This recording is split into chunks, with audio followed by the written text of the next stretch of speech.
Minecraft has a slew of enchantments you can apply on your gear, and the effects of each unique enchantment are pretty well documented. However, there are enchantments that have hidden perks or secondary effects that you might not have known about, and in this video, we're going over every single hidden enchantment effect in Minecraft 1.21.7. Fire Aspect is a very interesting enchantment and probably one with the most hidden secondary effects. First of all, we have the well-known one, cooking food from farm animals when you kill them. But that's just surface level. In Bedrock Edition, Fire Aspect can also be used to light campfires and candles, as well as TNT. You actually don't even need a sword to light the TNT. You can literally just use the Fire Aspect enchanted book. This means if you're trying to light a bunch of TNT for a building project or something, don't use your flimsy flint and steel with 60 durability. Just use the book, which has infinite durability, and you can use your flint and steel for much more important things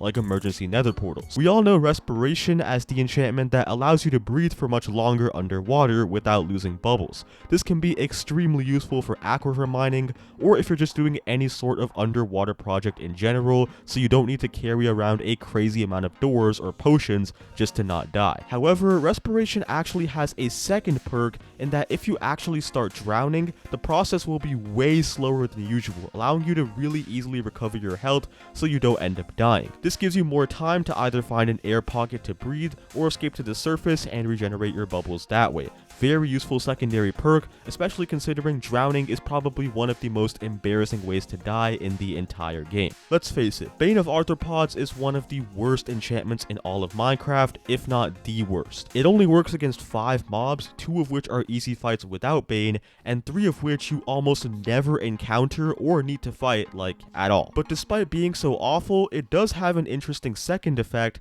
in that it will apply slowness 4 to all the mobs it affects. This will basically render them completely stunned for at least a few seconds, and in the case of spiders and cave spiders, could actually be pretty useful when it comes to killing them. If only you didn't already one-shot them with the Bane enchantment on anyway, making the slowness basically useless. But hey, for an enchantment like this, it's something. But Impaling secondary perk turns it from one of the worst enchantments in the game to literally one of the best and most essential. If you guys don't know what I'm talking about, Impaling usually only works on aquatic mobs like guardians, dolphins, and turtles, which makes it really useless unless you're trying to raid an ocean monument, which is definitely not a situation you find yourself in every day. But on Bedrock Edition, Impaling actually does damage to all mobs that are touching water, not just aquatic mobs. This includes rain, so during a thunderstorm, you can do like 15 to 20 hearts, instantly killing basically all the mobs you fight. Plus, this also allows you to one-shot drowned, which are the only real threat that you'll face underwater.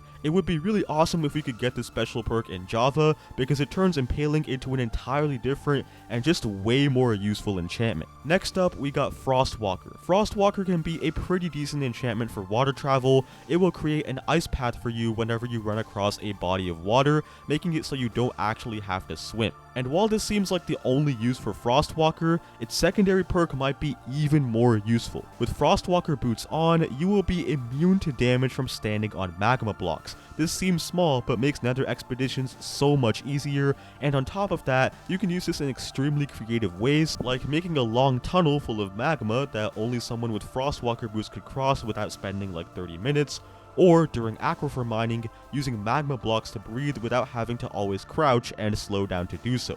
Pretty awesome. Blast protection can be pretty useful in certain cases, especially when fighting the Wither or handling dangerous explosives, and from the name, it's pretty obvious that this enchantment heavily decreases the amount of damage that you take from these sources in particular. But did you know that blast protection not only reduces your damage, but also the amount of knockback that you take from explosions? This can actually be life-saving in certain scenarios, and as a bonus, this also includes wind charges. So if you ever head to fight a trial chamber, killing the breezes there is going to be so much easier with a little blast protection, and you won't get flung all over the place. You also get a similarly useful effect from blast protection's cousin, fire protection, because not everybody knows this, but fire protection doesn't just decrease the amount of damage you take from fire. It also decreases the time you will spend burning after touching the fire or lava. Eventually, if you have enough fire protection levels on your armor, you just simply will not catch on fire at all, which is just super nice, especially considering that whenever you touch lava in the nether, it takes forever for the fire to go out, and it can get really annoying sometimes. Multi-shot is a pretty cool crossbow enchantment that allows you to fire 3 arrows from your weapon at once instead of just 1 with no additional cost to ammo. However, on a regular crossbow, this effect really isn't that useful, and piercing largely overshadows multi-shot in that regard. But one hidden use of multi-shot that makes it great is with a firework crossbow. It will still fire 3 fireworks, so if you're trying to use that crossbow as a weapon with supercharged fireworks, suddenly you have a straight up rocket launcher with some insane splash damage. These things do 9 hearts by the way, and using multi-shot with them, you basically don't even have to aim, so it's basically just a death sentence for whatever you're fighting. And while Swift Sneak is already a great enchantment for speeding up your sneaking speed, did you know that it also increases your crawling speed on top of that? This is great for things like crawl mining to find diamonds, or for just general transportation, because regular crawling, I swear to God, is one of the slowest things in all of Minecraft. If you guys did enjoy this video, then please consider dropping a like and a sub, and as always, I will see you in the next one. Goodbye.